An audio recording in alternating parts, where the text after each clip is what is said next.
네, 시작하겠습니다. 예, 대청호 30년 규제 30년 추적 보도 발표를 맡은 옥천신문 이현경 기자라고 합니다. 안녕하세요. 네, 감사합니다. 네, 결론부터 말씀드리고 시작을 하겠습니다. 네, 앞서 보셨던 제목에 있는 그대로 30년 동안 옥천신문이 대청호라는 하나의 의제를 꾸준히 지치지 않고 써왔던 그런 상황을 보도를 하려고 합니다. 발표 내용을 보면은 크게 세 가지로 구성을 좀 해봤습니다. 30년 동안 어떤 보도를 했을까 옥천신문은 그동안, 그리고 그 보도의 의미들을 나름 정리를 좀 해보았고요. 30년뿐만이 아니라 앞으로 40년, 50년 어떻게 보도를 해나갈 것인지 그 과제를 좀 정리해보는 시간으로 만들어 보려고 합니다. 네, 30년 동안 보도를 하다 보니까 그 보도물이 굉장히 많이 쌓여 있는 상황이었습니다. 그래서 제가 이 보도물을 세 가지로 구성을 좀 해봤습니다. 보도를 할 때 역사를 기록한다는 관점에서의 보도물들을 한번 소개를 해드릴까 하고요. 그 다음에 언론 본연의 역할인 비판과 감시, 견제 역할, 문제점을 지적하는 보도들이 어떤 식으로 진행되었는지 또 한 섹션으로 소개를 해드릴까 합니다. 그리고 대청호를 둘러싸고 옥천에 있는 주민들이 어떠한 삶을 살고 있는지, 어떠한 변화를 가지고 오셨는지의 부분도 한번 얘기를 한번 해볼까 합니다. 먼저 기록으로서의 보도의 역할을 설명을 좀 드리겠습니다. 배경 지식이 조금 필요한데 옥천에서는 1980년에 대청댐이 건설된 뒤로 옥천뿐만이 아니라 보은, 옛 청원, 대전 동구 지역 등 상류 지역에 해당되는 마을들이 굉장히 수몰이 많이 됐습니다. 당시 기사를 봐서 저도 알게 됐는데 옥천 같은 경우는 전체 면적의 60%가량이 수몰이 된 피해 지역이라고 하고요. 지금 현재 옥천에 있는 마을들이 300개 가까이 마을이 되는데요. 그 마을에 들어가면은 마을 자체가 수몰의 아픔을 가지고 있거나 혹은 마을 주민들이 수몰민이어서 이주를 왔다거나 하는 그런 사례가 굉장히 많았습니다. 그래서 마을 탐방, 마을을 기록한다는 것은 결국 수몰의 역사를 기록한다는 의미를 가지게 됩니다. 300개다 보니까 마을 탐방을 하면 언젠가 끝이 나고요. 저희가 보도를 1990년대 마을 탐방을 했고 2000년대에 올라와서 또 한 번 했고 2010년대에 또 한 번 해서 이렇게 진행을 하고 있고요. 예시로 한번 가지고 온 게 옥천읍 각신리라는 마을 탐방한 거를 가지고 왔습니다. 3개 자료 모두 다 각신리 마을 탐방을 한 거고요. 1993년도 때 보도된 걸 보면은 제목 자체에 대청댐 건설 후 농경지 3분의 1일 이상이 수몰됐다고 적혀 있습니다. 마을의 역사가 수몰의 역사라는 걸 의미하고 그것을 옥천신문은 성실하게 보도를 해왔습니다.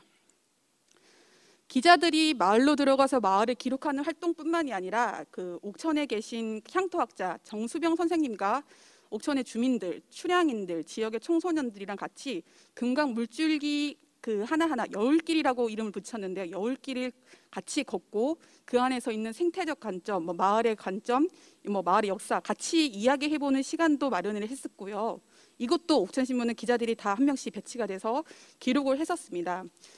2001년 처음 이제 정수병 씨 인터뷰를 시작해서 시작된 여울길이 작년 2019년까지 보도가 됐으니까 이것만 해도 18년 동안 이제 보도를 한 셈입니다. 또 다른 기록의 방식이 어떤 것들이 있었냐 보면은 옥천신문이 창간 20주년이 되던 2009년 지역신문발전위원회 지원을 받아서 대청댐 넌 뭐냐라는 책을 출판하기도 했습니다. 이렇게 옥천신문은 기록으로서의 역사를 이렇게 따라가고 있었습니다. 10년도에는 대청호 주민연대라는 옥천 지역에 있는 환경단체 주민연대 모임체랑 같이 함께 또 탐사보도를 기획을 해서 금강천리라는 이름을 명명을 하고 9회 연재 보도를 했었는데요. 제가 이 자료 화면에 보이는 이 자료 화면은 당시 보도했을 때 자료 사진을 가지고 온 것이고 마침 댓글도 달려 있길래 한번 가져와 봤습니다. 박주식 님께서 고향 구룡리 어렸을 적엔 아름다움도 역사적인 의미도 모른 채 뛰어다니던 곳인데 지금 기사를 읽다 보니 당장 고향으로 달려가고 싶어지네요 라는 느낌을 남겨주셨는데요. 이분이 남겨주신 댓글의 의미가 저희가 그동안 이거 대청호를 가지고 기록으로서 보도를 하려고 했던 의미가 다 담겨 있다고 생각이 들어서 한번 가져왔습니다. 안 넘어가시네. 네, 죄송합니다. 다음은 언론 본연의 역할인 비판, 어떤 식으로 옥천신문이 이 환경 규제 그리고 대청호 규제를 바라보고 있는지를 나타내 주는 보도를 이제 설명을 드릴 건데, 용어가 굉장히 어려운 용어들이 많이 나옵니다. 이게 환경 규제다 보니까. 그래서 생소한 용어도 많이 나오는데 그 용어를 다 이해하실 필요는 없고 이런 게 있었구나라고 아시면 될 것 같습니다.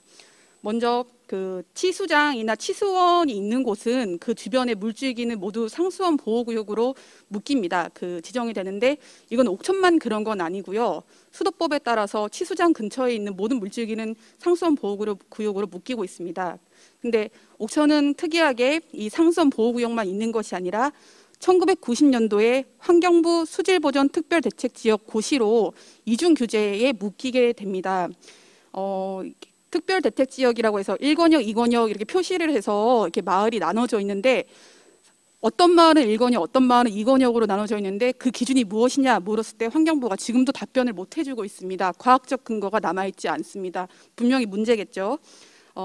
이중 규제로 끝나지가 않습니다. 옥천이랑 똑같은 땅덩어리에 3중 규제로 묶여지는 게 2002년 금강수계법에 따라서 수변구역이 또 추가로 지정이 됩니다.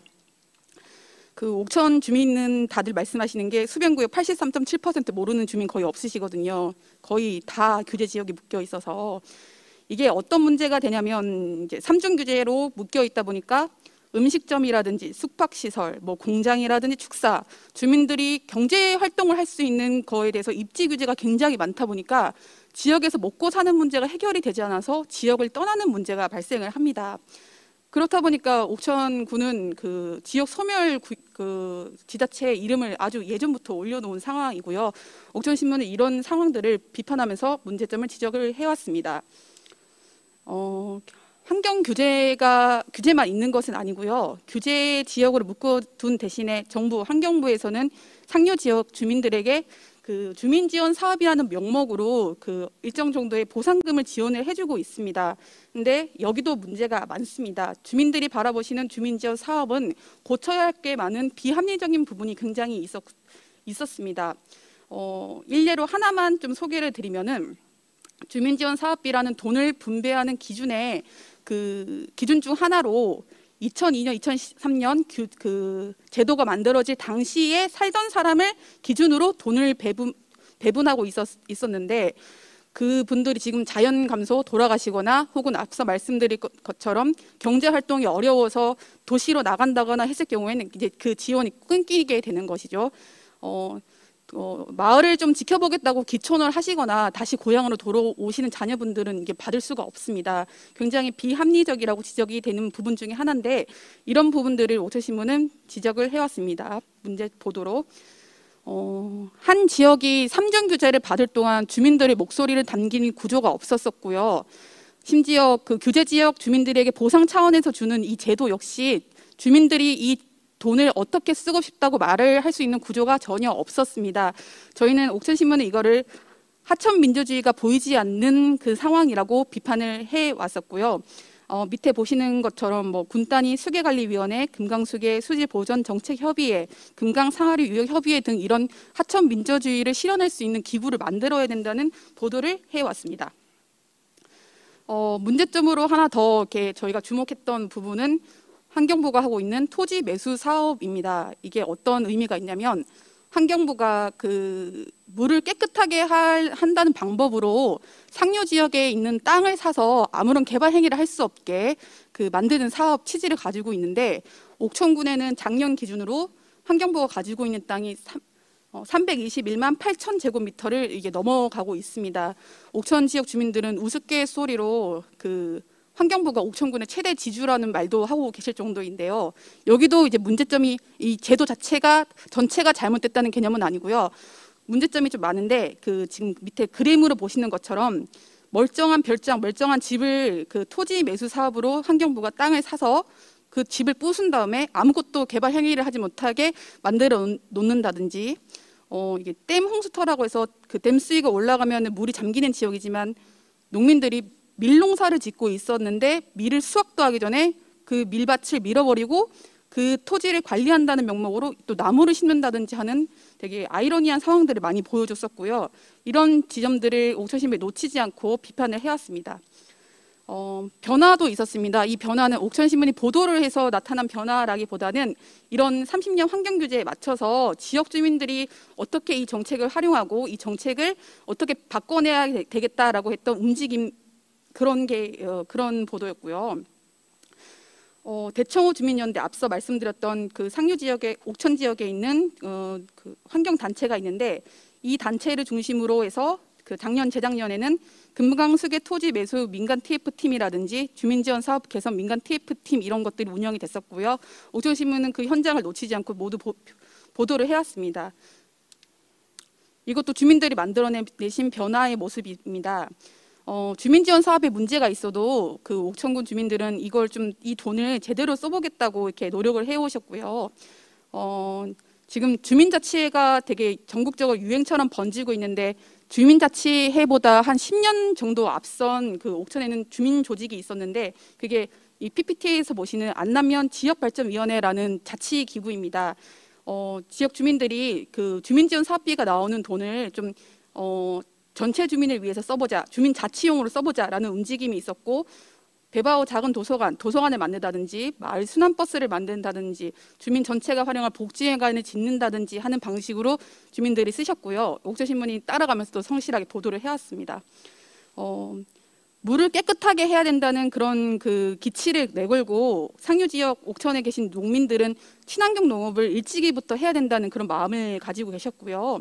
그래서 옥천에서는 로컬푸드 운동이라든지 학교급식 운동이라든지, 그리고 지금 또 유행처럼 번지고 있는 푸드플랫, 이게 앞서서 진행이 됐던 부분이고, 이 옥천 안에서의 변화를 또 옥천신문이 또 열심히 따라다니면서 성실하게 보도를 해왔습니다. 밑에 보시는 사진이 직매장의 모습입니다. 대청호 주민연대 얘기가 자꾸 나오는데, 대청호 주민연대가 생태교육 청소년들과 지역 청소년들, 지역 마을 주민분들, 그리고 때때로는 하류 지역 주민들과 함께 그 생태 교육을 하는 그 현장들도 옥천신문은 그 성실하게 따라다니면서 보도를 해왔습니다. 30년 동안 보도한 거를 간추려서 좀 정리를 좀 제가 잘하고 있는지 모르겠는데 저 하고 있고, 나름적으로 정리를 해보면서 이 보도들의 어떤 의미가 있었는지 한번 저희가 정리를 한번 또 해보았습니다. 그 30년이라는 시간이 지금 제가 말을 할 때 되게 짧게 느껴질 수가 있는데, 제가 나름 그 타임테이블을 그려보니까 이렇게 도식화를 할 수 있었습니다. 1989년 옥천신문이 창간을 했고요. 그 이듬해 바로 1990년에 환경부에서 대청호 수질보전 특별대책지역 고시가 떨어집니다.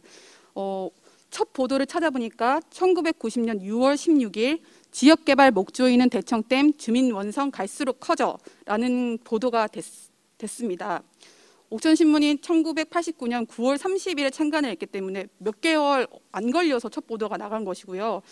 이 PPT 만들 당시는 6월 달이어서 2020년 6월 12일 그 기사를 가지고 왔는데, 오늘 날짜로도 대청댐에 관한 그 보도가 한판 분량으로 나가는 게 있습니다.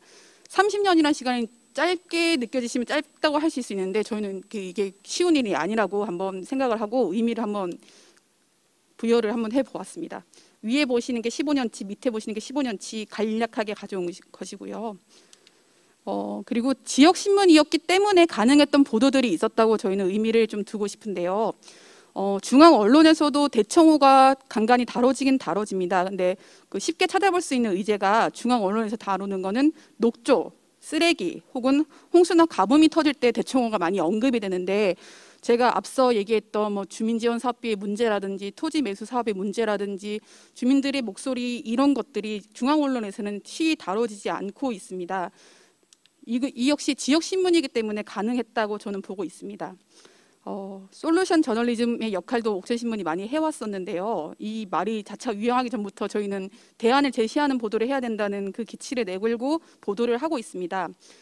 2020년이 그 대청호 규제를 둘러싼 마을들에서는 굉장히 기념비적인 해입니다. 왜냐하면 환경부에서 30년 만에 처음으로 이 규제 개선을 조금 개선을 해보겠다고 연구 영역에 들어간 해가 올해이기 때문입니다. 그 환경부에서 연구 영역에 들어가면서 그 주민들 의견을 수렴하려고 포럼을 개최하고 있는데, 포럼에 나왔던 내용들이 그동안 30년 동안 옥천신문에서 문제라고 제기했던 부분들이 지적이 되고 있고요. 대안 역시 옥천신문에서 제시했던 대안들이 그 포럼에 거론이 되면서 어떤 변화가 있을지 지금 기대가 지금 모아지는 상황입니다. 환경부 따라서 옥천군도 별도로 연구 영역을 지금 실시하고 있습니다. 그 옥천군에서도 별도로 연구 영역에 실리는 내용들에서도 옥천신문이 그동안 제기했던 문제점들이 다수 포함이 됐고, 역시 옥천신문이 이런 문제점들을 해결하려면 이렇게 해야 돼라고 대안을 제시했던 부분들이 쏙쏙 담기고 있습니다.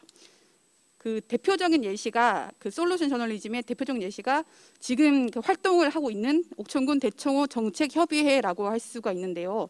앞서의 그 PPT에서도 읽어드렸는데, 하천 민주주의를 실현하려면 민간 거버넌스를 조직을 하고 구성을 하고 운영을 해야 된다는 비판과 대안들을 옥천신문에서는 제기를 해왔어요. 근데 그냥 단순히 보도만 해서 그치는 게 아니라 2018년도에 있었던 지방선거에서는 군수 군의원 후보자 모두에게 이 군단위 수계관리위원회 민간 거버넌스를 할 것이냐 말 것이냐라는 것을 물었고 다 공약을 걸도록 만들었습니다. 그게 아래에 보시는 표이고요.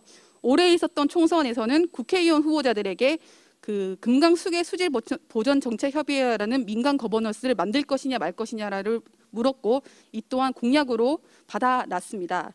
그래서 발족됐던 게 이제 김대중 군수가 공약을 실현하셨죠. 2020년 9월 18일 대청호 정책협의회가 발족을 했습니다.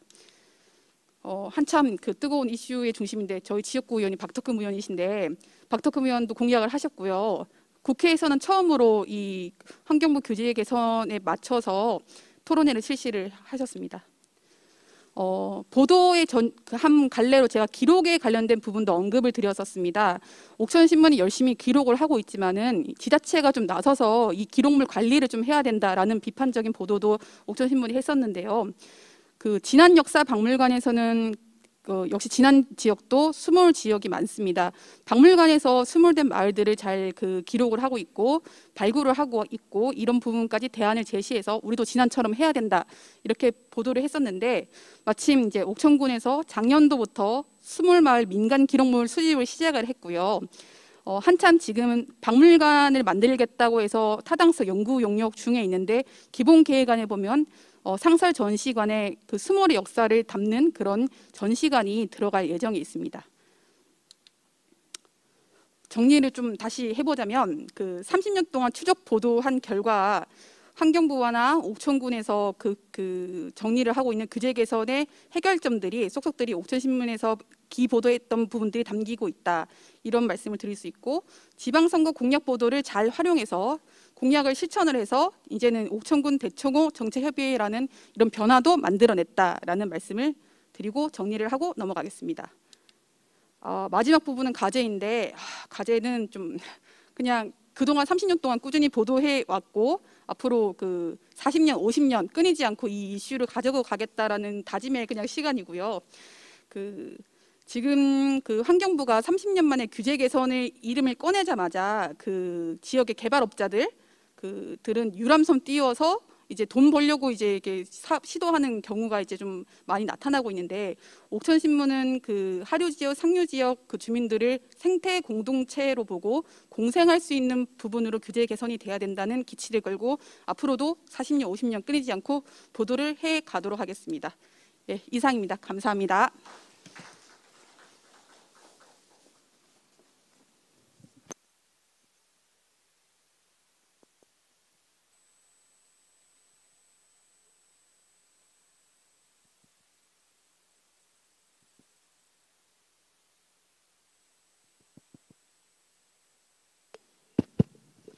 네,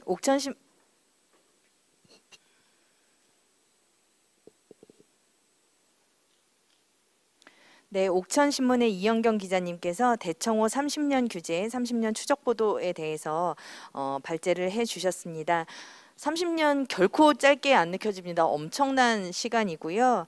말씀해 주신 바와 같이 이 보도는 옥천신문의 역사와 함께한 보도라고 해도 과언이 아닐 정도로 함께 했었던 주요 옥천의 아젠다라고 할 수가 있을 것 같습니다.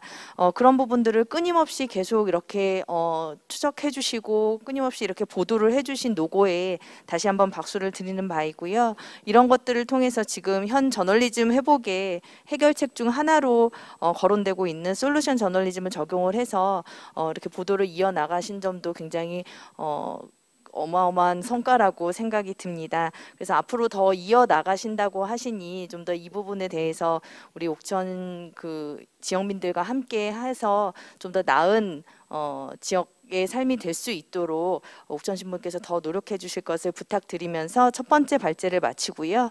두 번째는 나라가 없으면 부자도 없다. 새롭게 밝혀진 경주 최부잣집의 애국 일념이라는 제목으로 경주신문의 이성주 기자님께서 발제를 해주시겠습니다. 모시겠습니다.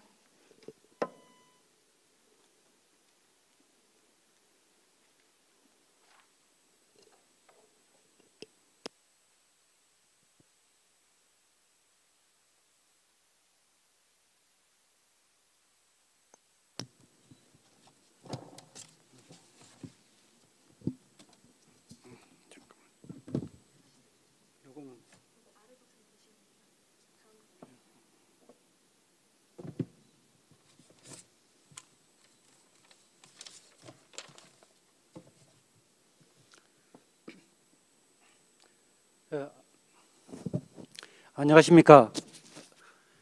오늘 컨퍼런스 발표를 하게 된 경주신문의 이성주 편집국장입니다.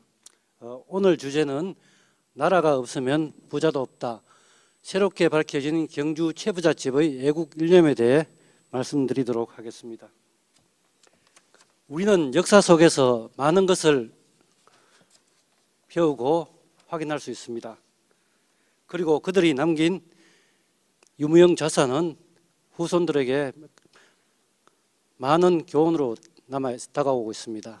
오늘 제가 발표할 내용은 경주 최부잣집 곳간에서 새롭게 발견된 항일운동에 관한 기록으로서 각종 문서에 대한 내용을 주로 다루었습니다. 경주신문은 이러한 내용을 지역 언론으로서는 처음으로 독점으로 보도하는 기회를 잡아 보도하게 되었습니다.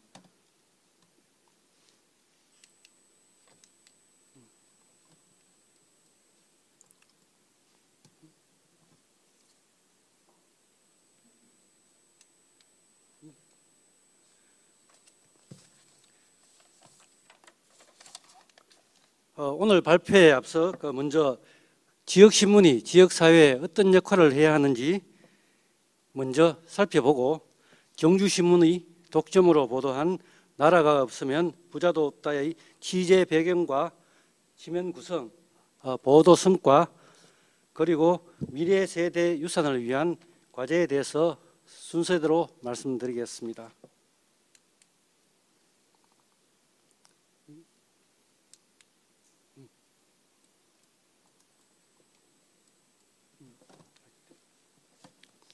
지역신문은 지역민과 지역 역사와 가장 가까이에 있습니다. 따라서 지역에 알려지지 않은 역사, 문화, 인물, 향토사 등에 대해서 발굴하고 또 조명하고 널리 알리는 유산 가치를 높이는 역할을 하는 것이 지역신문이라고 생각합니다. 지역신문이 본격적으로 시작된 지 30여 년이 넘었습니다.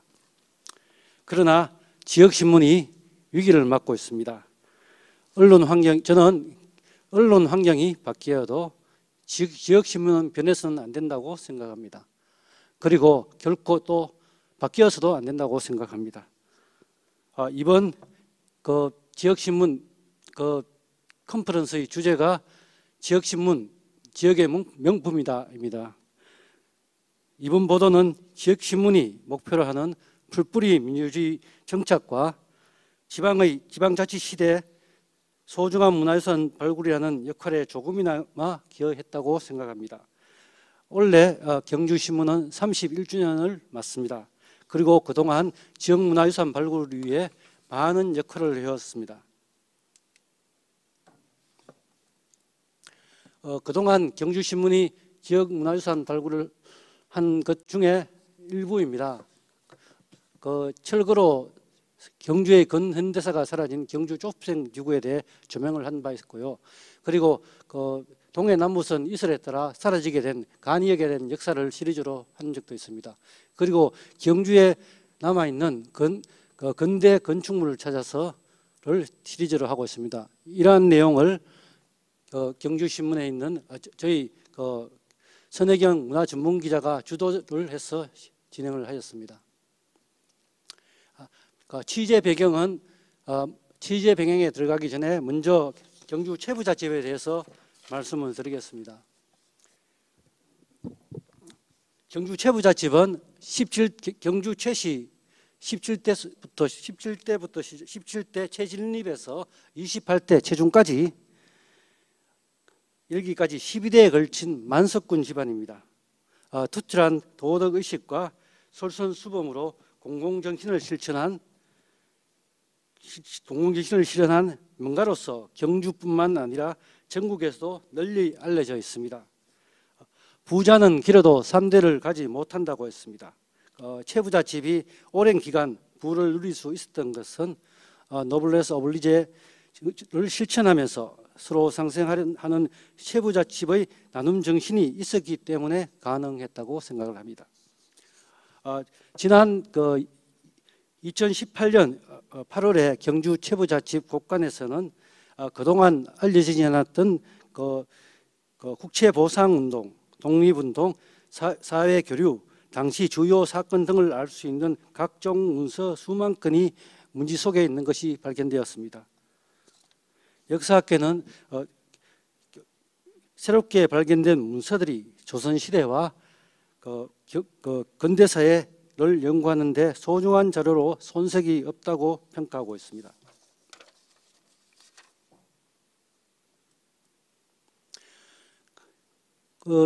그의 2019년 2월에 제가 운영한 기회에 경주 최부자집 민족선양의 최창호 의사를 만나는 기회가 있었습니다. 그때 그 해 전에 몇 달 전에 발견된 그 문서가 아직 고정 작업과 여러 가지 작업을 하고 있다는 이야기를 듣고, 그러면은 어느 정도 윤곽이 잡히면은 우리 신문에 보도할 수 없느냐고 제가 부탁을 하였습니다. 그리고 또 그해 8월에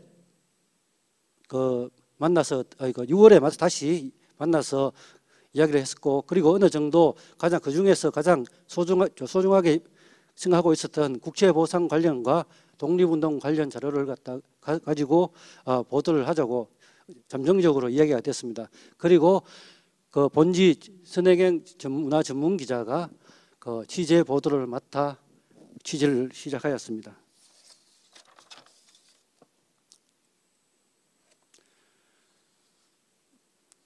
기획 특집으로 보도한 내용입니다. 총 편집국에서 총 5회에 걸쳐 보도하기로 하고, 그리고 분량에 따라 한 회당 2면을 할애하는 방식으로 보도를 하기로 했습니다. 그리고 1919년 7월 19일에 경주 최부자집 정신의 보고를 시작으로 8월 23일 관계자 인터뷰와 향후 과제를 끝으로 마무리하였습니다.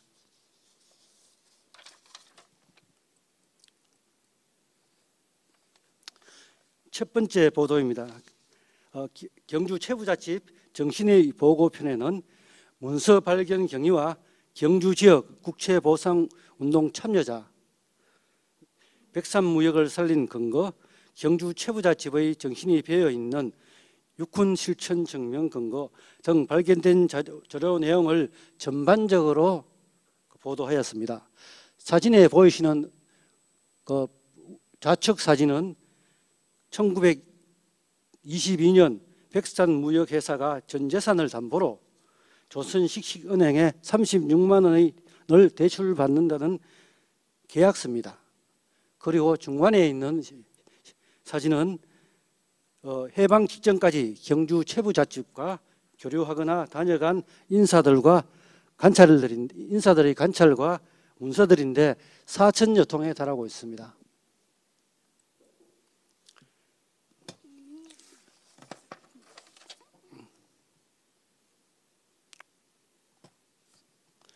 넘어갔습니다.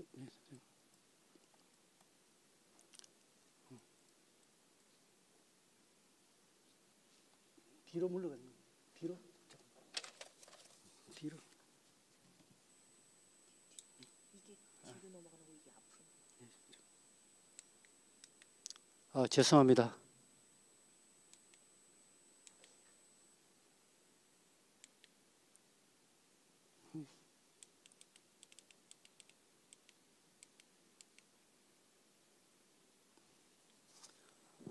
죄송합니다.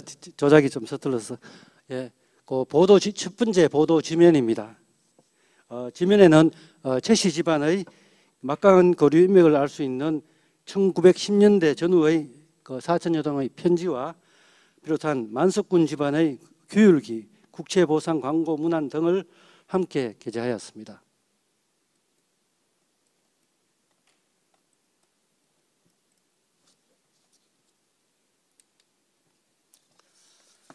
다음은 그 국채보상 운동을 구체적으로 보도하였습니다.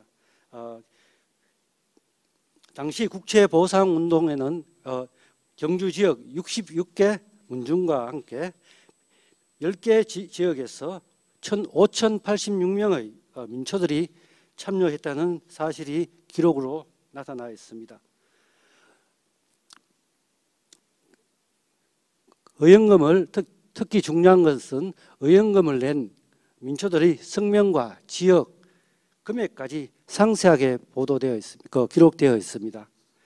경주 국채보상운동 입체적 전개 과정과 단연 회사 경비 분배기, 경주 지역 운동을 방해한 일진의 기록 등을 자세히 보도하였습니다.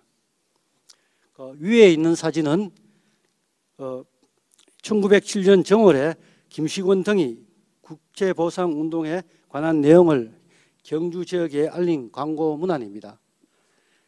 그리고 좌측 아래에 있는 사진은 국채보상의연금 중 경주군 강동면 두류봉 지역의 주민들이 낸 의연금 명단입니다.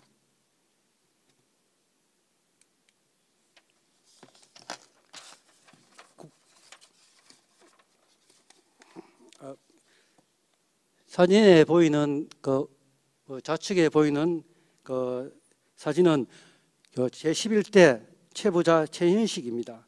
국채보상운동 기록물에 따르면 경상북도 경주군의 전교리, 이준구와 전참복, 최현식 등이 수십인이 국채보상의 일에 금년회사를 조직했다고 기록되어 있습니다. 경주 국채보상운동에 핵심적인 활동을 하신 분입니다.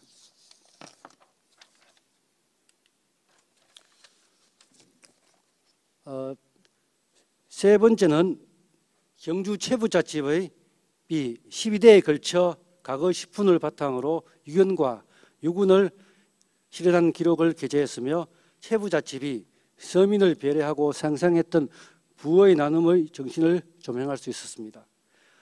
부의 나눔을 실천한 채부잣집 정신은 집안을 다스리는 지침인 육군에서도 잘 나타나 있습니다.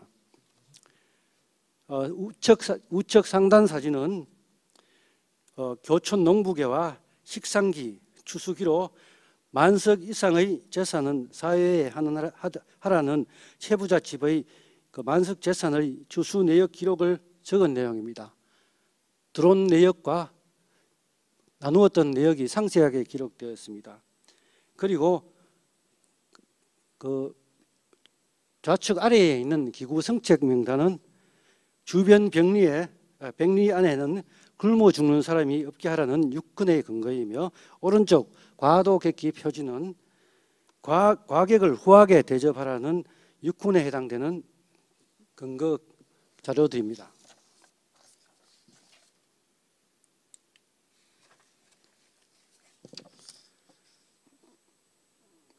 육군을 실천했던 채부잣집의 내용을 보도한 자료입니다.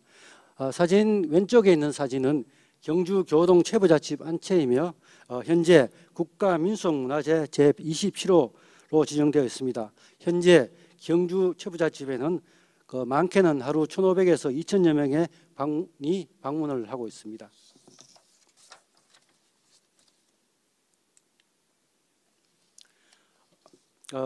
네 번째는 백산무역회사 관련 문서와 독립운동가들이 보낸 관찰을 통해 채부잣집이 민족운동의 거점이었으며 전 재산을 백산무역을 통해 임시정부의 독립운동 장업을 전달했다는 기록을 확인할 수 있었습니다. 우측 상단 사진은 독립운동 자금을 지원하고 이런 식으로 하다 보니 많이 회사가 어려워 당시 백사무역회사의 제 12대 최부자인 최준이 치명적인 타격을 입게 됩니다. 채권자가 된 최준은 자기의 재산을 소유한 부동산 관리 모두를 조선신탁주식회사에 이관한다는 조선신탁주식회사 부동산 신탁계약서입니다. 당시 맡긴 재산이 여의도의 면적의 4분의 3에 해당된다고 합니다. 아래 사진은 최준의 의식세계에 많은 영향을 끼친 독립운동가 김응섭의 관찰입니다. 이외에도 당시 많은 의병들과 황일운동가들이 최준에게 보내온 편지가 다수 보존되어 있었으며 당시 교촌 최부잣집에는 최시영, 손병희 등 동학의 수뇌부가 드나들며 최부자와 교류를 했으며 의병장 신돌석도 일제의 탄압에 의해 장기간 식객으로 은신했다는 기록도 있다고 있습니다. 당시 삼음했던 일본이 이렇게 있음에도 최부잣집에서 이런 일이 있었던 것은 최부자가 검략과 자선으로 온 나라의 존경을 받았기 때문에 일제도 그냥 동향만 파악할 뿐 함부로 손을 대지 않았다고 합니다. 백삼무역 관련된 보도 내용입니다.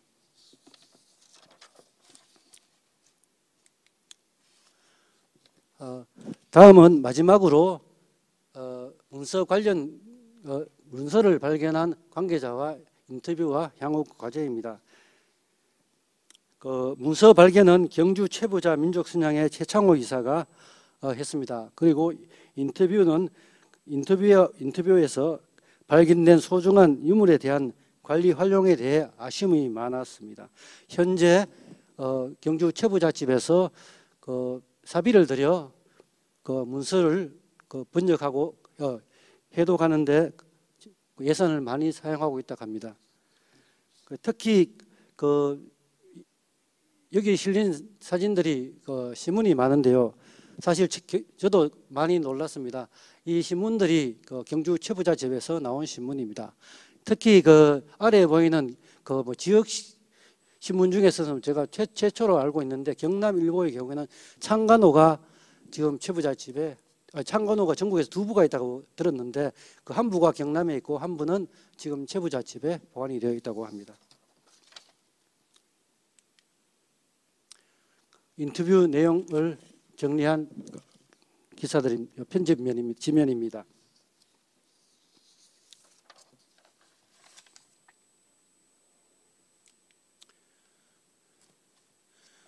그리고 기획 기사와 함께 저희들이 다룬 기사는 8월 16일자 광복 74주년 3.1운동 100주년 특집 일면 보도를 하였습니다.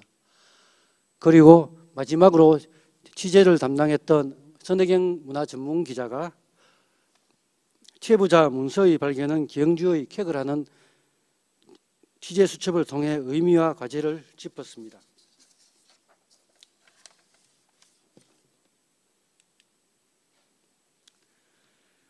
경주신문은 이 보도를 통해 지역의 유무형 유산을 알린 역할에 큰 보람을 느꼈습니다. 특히 이번 보도는 독립운동과 국제보상운동 당시 경주 시민이 대거 동참했던 사실을 밝힘으로써 경주 시민들이 자긍심을 갖게 된 계기가 되었다고 생각합니다. 또한 조선시대와 근대 역사, 경제사, 향토사, 독립운동사, 각 인물사 등의 중요한 역사적 근거 자료들이 주목받는데 경주신문이 가장 먼저 역할을 했다는 점은 의의가 있다고 하겠습니다. 보도 후에도 관심을 많이 받았습니다. 보도 후에 지금 이 부분입니다. 민족문제연구소와 경주 그 최부자 민족 선양회가 서울 건현대사 박물관에서 전시회를 갔습니다. 그 주제가 바로 나라도 없으면 부자도 없다는 그 명으로 전시를 했습니다. 그리고 올해 1월 15일입니다. 경주 서라벌 문화회관에서 국채보상운동 기념 전시회와 학술대회가 열렸습니다.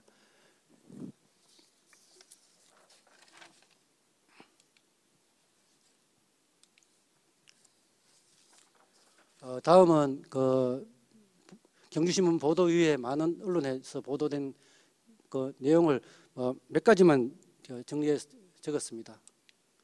언론 보도 사례입니다.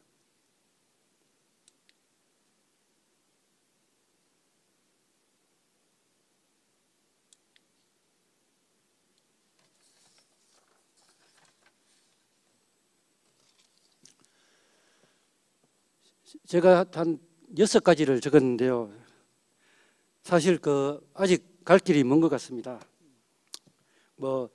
앞서 말씀드린 바와 같이 이번에 발견된 기록 문서들은 수만 종에 이릅니다. 특히 18세기 전후에 있었던 일부 자료의 경우에는 시문과 화답문, 그 당시 정치 상황을 알 수 있는 내용들이 많으나 행서체나 초서체 등으로 기록되어 있어서 번역이 해독이 굉장히 어렵다고 합니다. 지금 전문가들이 하고는 있지만은 경비와 시간이 많이 든다고 합니다. 이런 많은 기록들을 빛을 발하기 위해서는 체계적인 번역 연구가 있어야 하며 이를 한 가문에만 막 부담을 주게 하는 것은 맞지 않다고 생각합니다. 경주는 신라 문화 중심의 로 인식되고 있습니다. 그러나 경주는 신라와 고려, 조선, 일제강점기를 거쳐 오늘날까지 2000년의 역사를 이어온 역사도시입니다. 그리고 이러한 역사를 이어올 수 있었던 것은 경주 최부자집의 역할이 있었기 때문입니다. 이번에 발견된 국제보상운동 기록과 독립운동 관련 자료들을 잘 관리하여 독립운동사를 재조명하고 이를 기록유산으로 활용하여야 할 것입니다. 그리고 발견된 기록에서도 국채보상운동이 경주 전역에 일어났다는 것을 증명하고 있기 때문에 경주 시민뿐만 아니라 국민들에게 국채보상운동을 참 의미를 되새기고 기리는 국채보상기념공원 조성도 추진되어야 한다고 봅니다. 이번에 최부자집에서 발견된 기록 문서들은 기록을 중시하는 우리 민족의 소중한 기록유산으로 큰 자원이 될 것으로 믿습니다. 최부자 측에서는 현재 국가문화재 지정을 받기 위해 준비하고 있습니다. 많은 관심을 부탁드립니다.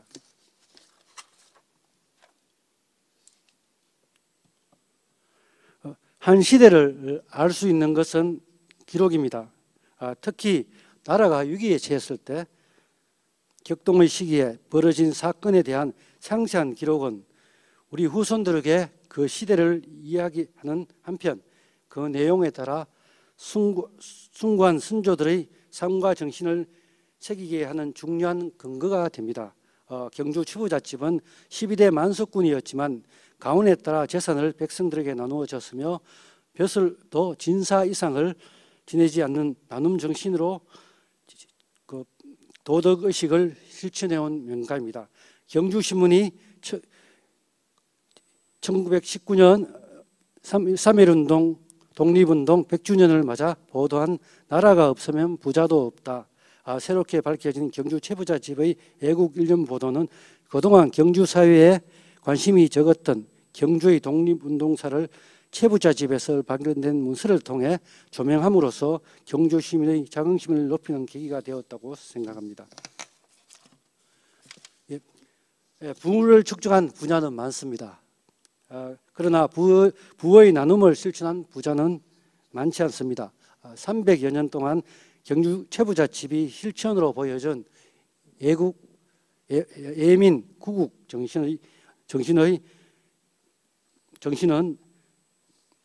부와 권력만을 추구하는 부자들과 권력자들에게 큰 메시지가 전달될 것으로 생각하며 발표를 마치겠습니다.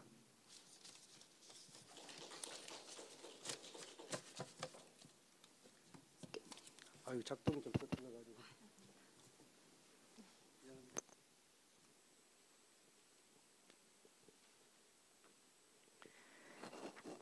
네.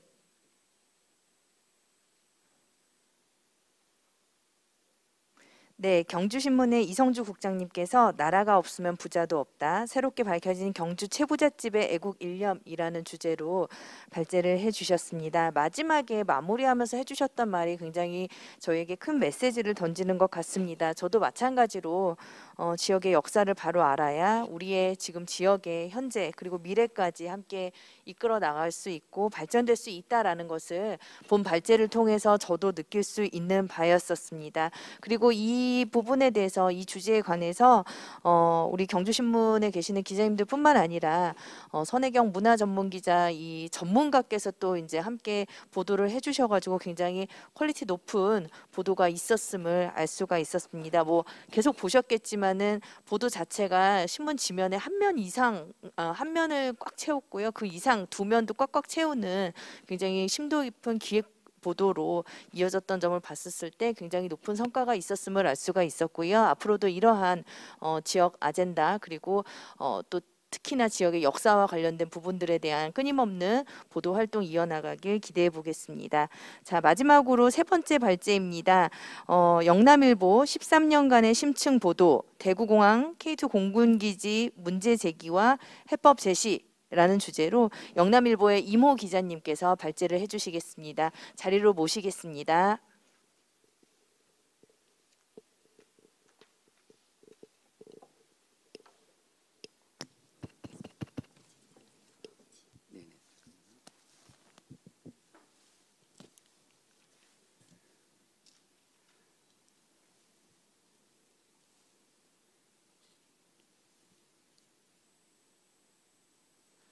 네, 안녕하십니까. 영남일보 이모 기자입니다. 발표할 주제는 13년간의 심층 보도, 대구공항 K2 공군기지 문제 제기와 해법 제시입니다. 저희 영남일보가 이 주제를 잡게 된 것은 지난 7월 말에 대구공항과 K2 공군기지가 2028년 경북군이 소보 의성비안 공동후보지로 이전을 확정했기 때문입니다. 그리고 그동안에 이전까지의 지역민들이 받았던 고통 그리고 영남일보가 그 과정에서 취재했던 모습들을 하나하나 조명하기 위해서 준비했습니다. 먼저 K2 공군기지를 이야기 드리면은 1993년 일제강점기 때 일본군 활주로로 시작해서 6.25 전쟁을 거치며 우리 군의 핵심 공군기지로 자리 잡았습니다. K2 공군기지 전체 면적은 군 공항이 97.47%인 반면에 민간 공항인 대구공항은 2.53%에 불과합니다. 사실상 전체가 군 공항이라고 해도 무방하고요. 결국은 그만큼 전투기 소음 피해는 심각할 수밖에 없다는 것을 알 수 있습니다. 이런 K2 공군기지가 지역 도심의 자리에 시민들은 전투기 소음으로 시달리면서도 대구 어디에서든 30분 이내에 민간 공항을 이용할 수 있다는 장점 때문에 공항 이전을 찬성하지도 반대하지도 못하고 80여 년간을 망설여 왔습니다. 그리고 1970년대까지 전형적 농촌 지역이었던 K2 공군기지 주변 대구 동구와 북구 지역의 경우 지금은 인구 78만여 명의 거대 도시가 되었습니다. 1990년대 접어들면서 삶이 중요해지자 K2 공군기지와 대구공항 모두를 이전해야 한다는 목소리가 높아지기 시작했습니다. 이때부터 영남일보는 대구공항과 공군기지 이전을 위한 기나긴 투쟁에 들어갑니다.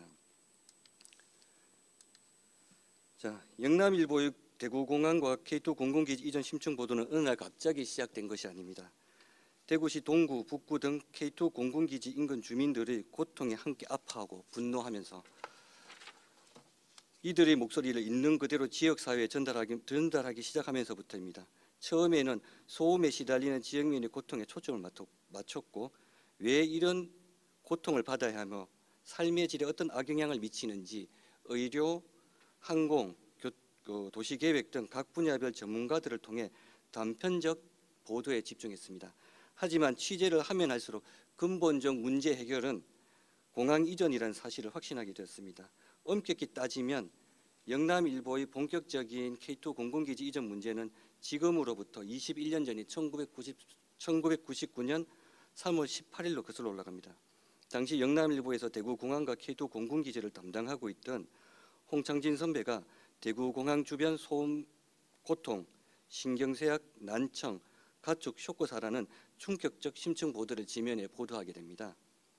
이 기사는 지역 언론은 처음으로 영남일보가 단독 보도했고 K2 공군기지에 의한 전투기 소음 피해 주민이 대구 시민의 12%인 30여만 명에 이른다는 것과 피해 면적도 대구 전체 20%에 달한다는 것을 알렸습니다. 당시로선 충격적인 기사였고 영남일보는 이를 근거로 대구 군공항 소음 피해 주민에 대한 국가 차원의 보상과 근본적 문제 해결인 군공항 이전을 본격적으로 주장하기 시작했습니다. 2000년도에는 K2 공군기지 내 군용 항공기로 인한 소음 피해 방지 대책 특별법과 낙후된 주변 지역 개발을 위한 군용 항공기지 주변 지역 지원에 관한 특별법도 제정을 촉구했습니다. 영남일보의 지속적인 보도는 대구 동구 북구 주민과 또 기초의회에서 나서 K2 공군기지 이전 주민 비상대책위원회를 구성을 했고 또 K2 공군기지 이전 100만인 서명 운동을 이끌어내는 기폭제 역할을 했습니다.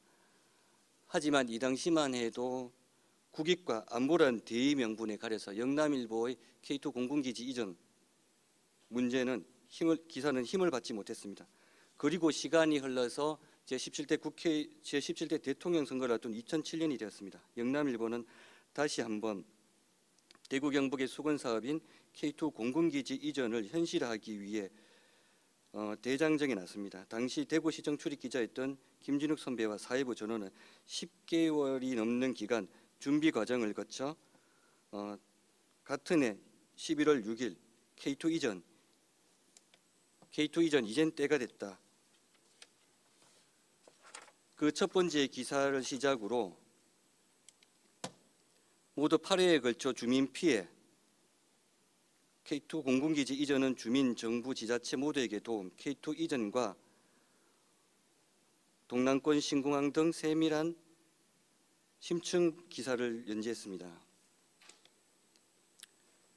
영남일보의 K2 공군기지 이전 기사는 지역사회에 큰 파장을 불러왔고 시민들도 이젠 때가 됐다는 단합된 목소리를 내기 시작했습니다. 지역의 단합된 목소리는 결국 당시 대통령 후보로 나섰던 정동영 대통합민주신당 후보와 이명박 한나라당 후보, 권영길 민주노동당 후보 등 당시 주요 대선 후보자들도 앞다퉈 K2 공군기지 이전을 대선 공약 후보로 채택하기 이릅니다. 2009년 영남일보는 K2 공군기지 이전을 위한 뜻깊은 행사를 마련합니다. 그 해에 열린 제2회 영남일보 전국 하프 마라톤 대회 참가자를 대상으로 K2 이전 캠페인 및 서명 운동을 펼쳐 K2 이전의 필요성을 전국으로 알리는 계기를 마련합니다. K2 공군기지 이전에 빼놓을 수 없는 것이 전투기 소음 피해 배상 소송입니다. 전투기 소음 피해와 천문학적인 피해 보상의 건 K2 공군기지 이전 논란을 촉발시키는 가장 큰 이슈가 됐습니다. 수십 년 전부터 전투기 소음에 시달려왔던 대구 동구 주민들이 국방부를 상대로 피해 배상 소송을 제기했고 2011년 소송에 승소한 주민들에게 수백억 원대의 배상금이 지급됐습니다. 이 와중에 영남일보는 단독 보도로 또 한 번 지역사회 충격을 빠뜨립니다. 바로 주민들에게 돌아가야 할 수백억 원대의 배상금 지연 이자를 주민 몰래 소송을 받던 변호사가 챙겼다는 사실이 2011년 8월 보도를 통해 처음 알려졌습니다. 이후 주민들이 지연 이자 반환을 받을 수 있도록 영남일보는 지속적인 보도를 계속하였습니다.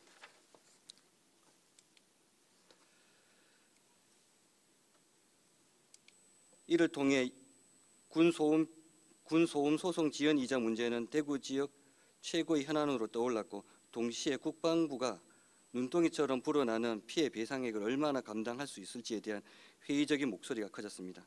자연스럽게 대구공항과 K2 공군기지 이전이 근본 해결책이란 여론이 강하게 형성되었습니다. 이 당시 영남일보가 K2 소음 피해 배상과 관련해서 앞선 기사를 쓸 수 있었던 것은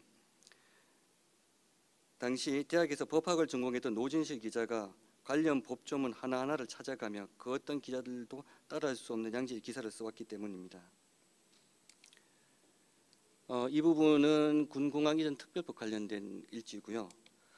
또 뿐만 아니라 영남일보 이호솔 기자는 2011년 10월부터 1개월간 군 소음 피해 어떻게 해결해야 하나를 주제로 해서 독일 하나우, 또 광주, 포항 등 모두 7곳의 국내외 현장을 직접 누볐습니다. 군 공항을 이전하고 그 자리를 리모델링해 성공한 독일의 주요 도시와 여전히 전투기 소음으로 고통받고 있는 국내 군 공항 지역의 현재 모습을 있는 그대로 조명하며 지역사회에 군 공항 이전의 중요성을 알리게 되었습니다.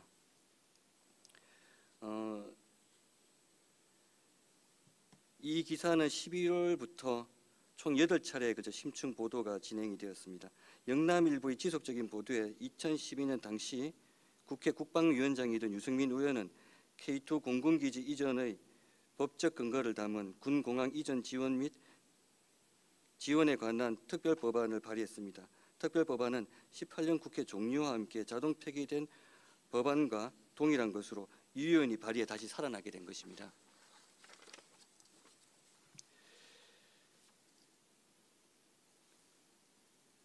(2012년) 당시 대선 때 공약 및 국정 과제에 K2 공군기지 이전과 K2 공군기지와 대구공항 이전이 포함됐지만 정부가 대규모 재정 투입에 대한 부담감을 느껴 빛을 보지 못했습니다. 하지만 2013년 기부대 양려 방식, 쉽게 표현해서 지금 있는 K2 공군기지와 대구공항의 부지를 팔아서 그 돈으로 새로운 기지를 건설하는 그런 방식입니다.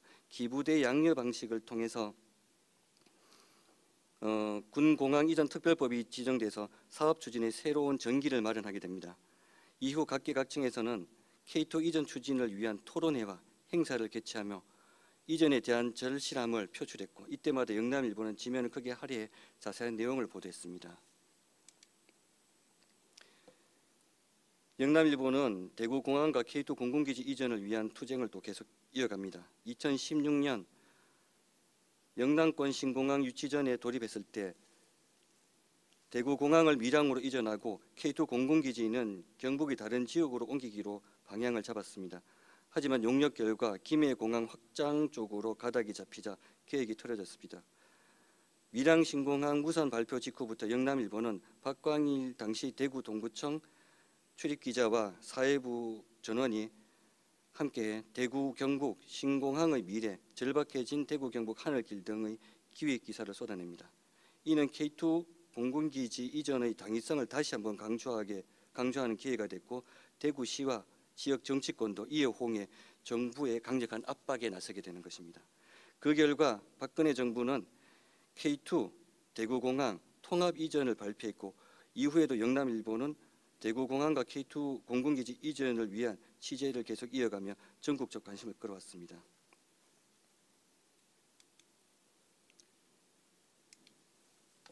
잠시 주춤했던 대구공항 및 K2 공군기지 이전은 2016년 7월 군의군과 의성군이 민군 대구 경북 통합신공항 후보지 유치에 나서면서 새로운 불씨를 피웠습니다. 국방부와 대구시는 다음 해인 2017년 2월 16일 최종적으로 군의 우보 단독 후보지와 의성 비안 및 군의 소보 공동 후보지를 통합신공항 예비 후보지로 지정했습니다. 영남일보는 이 모든 상황을 실시간에 각각의 지역민들에게 보도했고, 어느 지역이 어떤 장점이 있는지에 대해서도 심층 보도를 이어갔습니다. 하지만 여기서부터 어려운 문제에 봉착하게 됩니다. 군의군 단독 후보지와 군의 의성 공동 후보지를 놓고 지역 갈등을 방불케 하는 치열한 유전이 펼쳐집니다. 군의군은 단독 후보지를, 의성군은 군의 의성 공동 후보지를 강력히 희망하는 것이었습니다. 영남일보는 어느 한쪽에 치우침도 없는 공정한 보도에 집중했고 특히 심층 취재를 통해 단독 후보지와 공동 후보지의 장단점을 항공, 도시계획, 경제 전문가 등과 함께 면밀히 분석해 독자들에게 상세히 보도했습니다. 대구 경북 통합신공항 이전 부지 선정 문제는 민선 7기 출범과 함께 조금씩 물꼬를 트기 시작했습니다. 권영진 대구시장과 이철우 경북도지사는 취임 후 즉시 김영만 군의군수와 김주성 의성군수를 만나 통합신공항 이전 부지 선정을 위한 협상을 진행합니다. 당시 이들 단체장의 만남은 대부분 비공식으로 이루어졌고요. 2019년 9월 21일 경북도청에서 대구 경북 군의의성 4개 단체장이 모여 통합신공항 이전 부지 선정을 위한 주민투표 방식을 결정했습니다. 3시간여의 비밀회의에서 군의군과 의성군이 합의했지만 이틀 뒤 군의군수가 결과를 수용할 수 없다는 입장을 밝히면서 다시 무산 위기에 몰리게 됩니다. 결국 국방부가 나서 통합신공항 이전지 선정 중재안을 제시했고 이듬해 2021년 1월 21일 대구 경북 통합신공항 이전지 선정 주민투표가 이루어집니다. 여기서도 군의군이 또 다시 발목을 잡았습니다.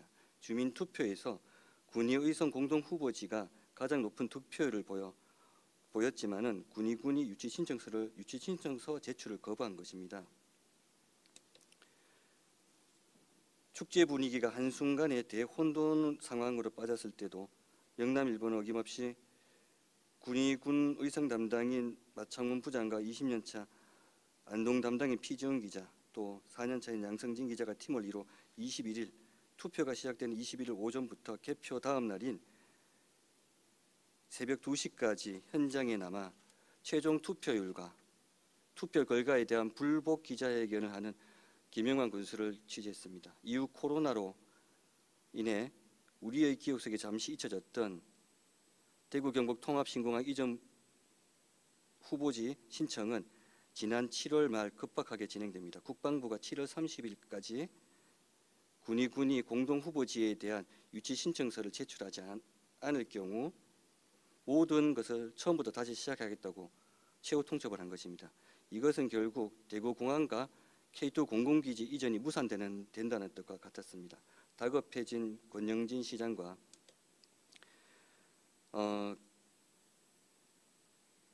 이철우 도지사는 군의군의 베이스 캠프를 차리고 김영만 군수와 지역민들을 설득하기 시작했고 영남일보는 이 모든 상황을 밀착 취재했었습니다. 당시 영남일보는 김영만 군수와 단독 인터뷰도 실시했었습니다. 하지만 김 군수가 언론에는 단호한 입장을 보이면서도 심경의 변화가 있다는 제보가 잇따랐습니다. 김 군수가 7월 31일까지 공동 후보지에 대한 유치 신청서를 하지 않을 경우에 사실상 대구 경북 통합신공항이라는 것이 무산되는 것이기 때문에 김 군수가 어떤 입장인지 가장 중요했습니다.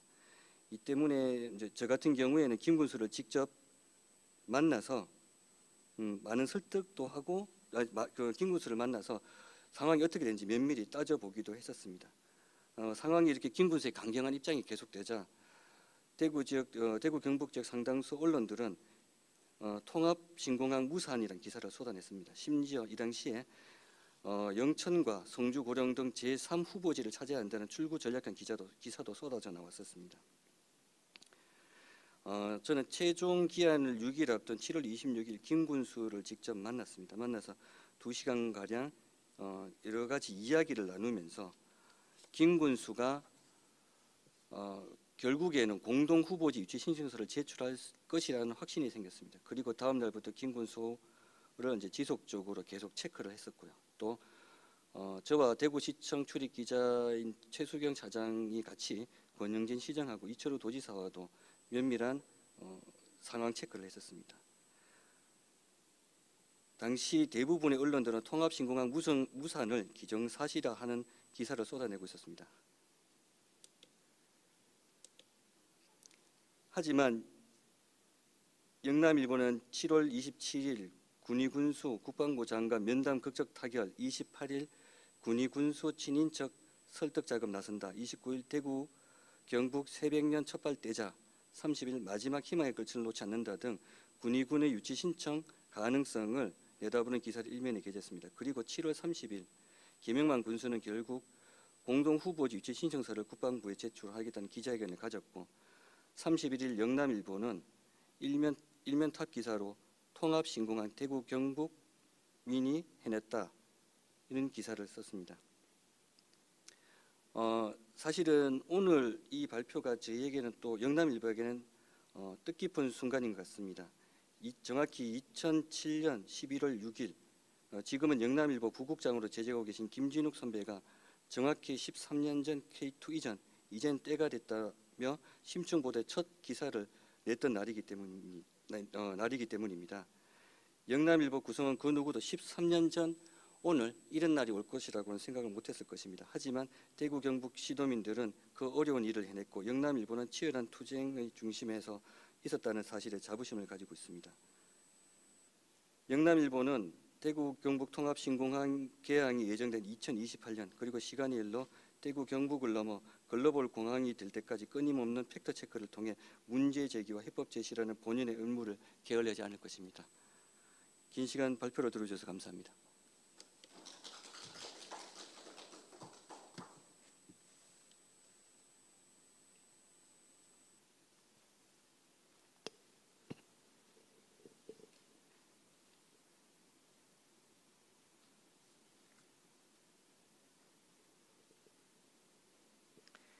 네, 영남일보의 이모 기자님께서 영남일보 13년간의 심층 보도 대구공항 KT 공군기지 문제 제기와 해법 제시라는 주제로 발제를 해주셨습니다.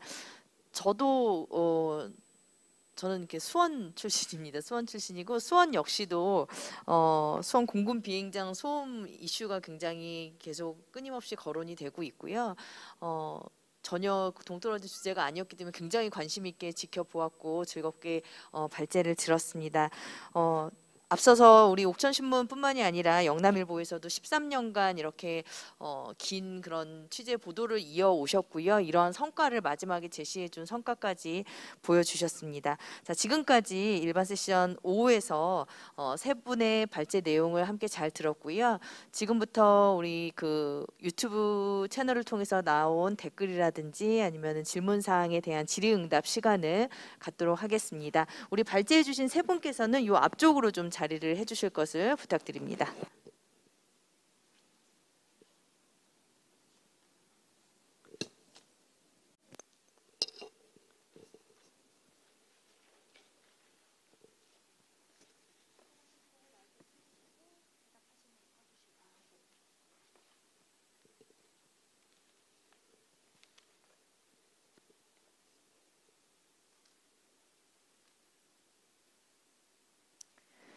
네, 세 분의 발제 잘 들었고요. 바로 이어지는 질의응답 시간이고요. 사실 채팅창을 통해서는 응원을 많이 해주신 걸로 알고 있으나 질문은 없는 관계로 제가 발제를 들으면서 그리고 이 자료를 계속 봐왔던 개인적인 차원에서 세 분께 공통으로 좀 질문을 드리고 싶어요. 우리 옥천신문은 30년, 영남일보는 13년, 그리고 우리 경지신문에서는 정말 그 오랜 역사에 대한 그런 그 자료를 발굴하셔서 이렇게 보도를 해주셨는데 이렇게 길게 긴 역사를 함께 할 수 있었던, 그러니까 어떻게 보면은 지금 이렇게 한 이슈, 한 아젠다를 가지고 정말 하루 이틀 보도하기도 굉장히 힘드실 텐데 이런 것을 중단 없이 이렇게 끊임없이 문제 제기를 해주시고 보도화할 수 있었던 그런 가장 근본적인 힘이 무엇이 있었을까요? 그게 현장에서는 어떤 부분이 가장 정말 힘드셨었을 텐데 그런 부분이 어떤 부분이 조금 더 원동력이 되어서 이렇게 꾸준하게 이어올 수 있었고 좋은 성과들을 가져오게 되었는지, 그리고 타 매체에도 영향을 줄 수 있었고 여러 성과를 가져오고 무엇보다도 우리 지역민의 자긍심이라든지 지역민의 이러한 이슈에 대한 좀 더 생각을 해볼 수 있는 것들을 심어줄 수 있었었는지 가장 근본적인 힘은 무엇이었을까요? 어느 분부터? 네, 네.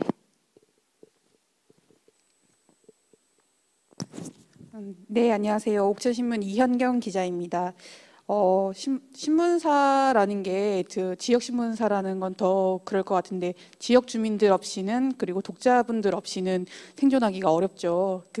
앞서 발표에서 언급했듯이 옥천 지역은 규제 지역이 83.7%나 되다 보니까 대다수 주민의 삶이 이 환경 규제랑 맞물려 있을 수밖에 없고, 그렇다 보니까 각종 선거에서 항상 선거 공약으로도 다뤄지고 이 의제가 다뤄질 정도로 가장 핫 이슈인 상황이었습니다. 그래서 옥천신문은 지역 주민들이 가장 관심도가 높았던, 그리고 독자분들이 관심을 가질 만한 주제를 끊임없이 보도를 해왔고, 우리 지역신문이 이런 역할을 해야 된다는 편집국 내에 공감대가 있었기 때문에 선배님들 때부터 이렇게 이어오지 않았나, 저는 그렇게 생각하고 있습니다.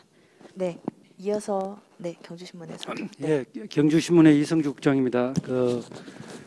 앞서 말씀을 드린 바 있는데 제가 지역 언론 환경은 바뀌어도 지역 신문 환경은 바뀌지 않아야 된다고 강조를 했습니다.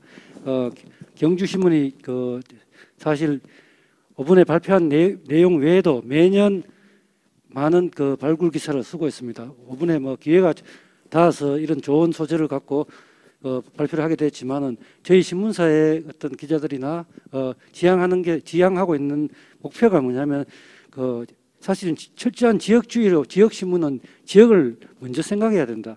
그리고 지역 문화와 문화와 예술 그리고 학문, 교육 이런 부분을 지역 신문이 챙기지 않으면 중앙 언론에서 챙길 수 없다. 그리고 그런 가치를 살려야만이 앞으로 경주가 지역이 발전하고 또 지역 신문도 발전할 수 있다. 이런 생각을 많이 갖고 있습니다. 그리고 저도 기자들한테 항상 처음에 기자들하고 이야기할 때 그런 말을 많이 하고 있고요. 그리고 저희 편집 규약이나 윤리 강령 이런 데서도 항상 그런 점을 강조하고 있습니다. 네, 이어서 영남일보 이모 기자님. 네, K2 공군기지 이전 문제와 또 대구공항 이전 문제 같은 경우는 쉽게 표현하면 지역민들의 어떤 생존권이 걸린 문제였기 때문에 저희들이 외면하고 싶다고 외면할 수 있는 부분은 아니었습니다. 결국 생존권과 건강 또 재산권 모든 부분에서 피해를 입는 것이기 때문에 결국에는 지역민들이 원하는 것이 무엇인지를 언론들이 찾다 보면 자연스럽게 거기에 몰입할 수밖에 없고요. 그러니까 그게 또 K2 이전이나 K2 이전 문제 같은 경우에 아까도 제가 말씀드렸듯이 대구 경북 통합신공항이 2028년 이제 다른 경북 지역으로 이전해서 확정이 되는 그 과정까지 물론 가기는 상당히 어렵습니다만은 지역민들이 간절함 또 생존에 대한 문제가 두 가지가 겹치면서 생각보다는 단기간에 되지 않았나 그런 생각이 듭니다. 네, 세 분께서 굉장히 좋은 말씀들을 많이 해주셨는데요. 어쨌든지 간에 이 결론은 그거인 것 같습니다. 어떤 방식으로 보도를 하든 몇 년간 보도를 하든 어떻게 표현을 하든 그런 거는 각자 다 다르겠지만 결국에는 지역민의 삶과 밀접한 관련이 있는 것, 결국에는 그 근간에 있는 것은 우리 지역민의 좀 더 나은 삶을 위한 이라는 것이기 때문에 이렇게 힘든 여건 속에서도 끊임없이 보도를 해주실 수 있었던 것이라고 생각이 듭니다.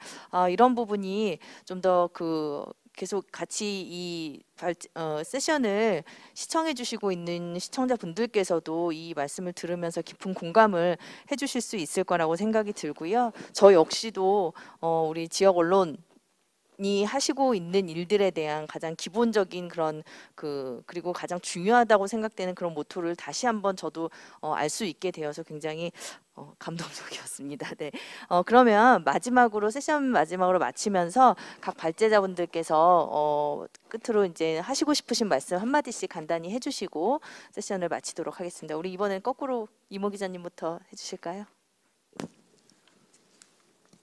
저도 이번 주제 발표를 정해지고 또 그걸 또 찾아보고 하면서 사실 제가 대구 동구청 그러니까 공항 인근에 제가 출입을 또 했었습니다. 또 공항 담당을 했었고 그때의 또 기억들이 다 떠올랐고요. 그리고 하면서 저도 놀랬던 것이 아까 말씀드렸듯이 지역민들의 어떤 생존권, 삶의 질과 직결되는 부분이다 보니까 13년이라는 시간 또 그 이상의 시간들이 저희 신문사에서 또 지역 언론에서 많이 투자를 했었고 또 거기에 대한 아낌없는 또 성원이 또 지역민들이 있었기 때문에 이 13년 또 저는 뭐 21년까지 사실은 좀 보고 있습니다만은 그렇게까지 저희들이 계속 되지 않았나. 그리고 그 무엇보다 가장 중요한 것은 1936년에 그 일제에 의해서 비행장이 만들어지고 거의 84년 현재까지 이제 84년 걸렸는데요. 84년 동안 고통받았던 우리 지역 주민들이 조금 그 고통에서 헤어나갈 수 있다는 것에 감사드리고 또 영남일보가 앞으로도 이런 기사들을 좀 더 또 영남일보뿐만 아니라 여기 계시는 많은 언론사들이 지역 사회에 도움이 되는 다양한 아젠다를 이끌어가서 지역 발전과 또 언론의 발전이 같이 갈 수 있도록 노력해 주셨으면 합니다. 이상입니다. 네, 감사합니다. 이어서 말씀해 주세요. 예, 경주에 현재 지역 신문사가 주간 신문만 5개, 일간 신문이 3개가 있습니다. 4개가 있습니다. 그리고 각종 주재 기자들과 많은 그 언론사 통신까지 포함하면 한 80여 명의 기자들이 활동을 하고 있습니다. 인구는 25만밖에 안 됩니다. 저는 그 신문이 건강하면 건강한 기사를 계속 실을 수 있다고 이렇게 생각합니다. 저희 신문사가 지역사회에서 31년의 역사를 갖고 있지만은 그동안 그 직원들과 기자들이 열심히 발로 뛴 결과 어떤 좋은 소식을 얻을 수 있고 또 많은 활동을 하면서 또 많은 정보를 얻을 수 있습니다. 그리고 그런 한 정보들을 어떤 이익을 추구하지 않고 끊임없이 공익을 위해서 기사를 썼기 때문에 오늘과 같은 좋은 이분과 같은 좋은 소재로 발표를 할 수 있었다고 생각합니다. 그리고 앞으로 경주신문은 그 지역의 어떤 유산 발굴과 인물을 발굴하고 그리고 주민의 삶과 함께할 수 있는 그런 고민을 더욱 많이 하도록 하겠습니다. 네, 옥천신문의 이현경 기자님. 네, 그 환경부가 환경 규제를 개선하려고 나섰던 게 30년이 걸렸습니다. 그 당초에 30년이란 시간이 30대 주민이 이제 60이 넘어가는 나이가 되는 긴 시간이었는데요. 정말 지칠 수 있었던 그 시간들을 지치지 않고 계속 문제 제기를 해오셨던 주민들, 그리고 조금씩 변화를 만들어갔던 주민들, 독자분들에게 고생 많으셨다는 얘기를 좀 먼저 드리고 싶고요. 옥천신문도 30년, 아까 말씀드렸다시피 30년에서 끊이지 않고 40년, 50년 계속 주민들과 호흡할 수 있도록 노력을 하겠고 기자들도 최선을 다하겠습니다. 네, 세 분의 말씀 너무 감사드리고요. 이러한 그 여러분들의 노고와 지금 말씀해주신 부분들을 우리 지역민들도 함께 지금 시청을 해주셨으면 얼마나 좋았을까라는 생각이면서 아마 다들 아실 거예요. 이렇게 각 지역에서 언론사들께서 이렇게 활발한 활동과 그리고 비판 이런 목소리를 잘 내주시는 것을 이미 지역민들은 잘 아실 거라고 믿습니다. 앞으로 이어지는 보도들 또 관심 있게 지켜보고 응원하겠습니다. 자, 지금까지 일반 세션 5 추적 탐사 보도로 고발하다 세션을 마치도록 하고요. 세 분 발제해 주시느라고 너무 고생 많으셨고 이 세션 시청해 주신 시청자분들께도 감사의 말씀 드립니다. 감사합니다.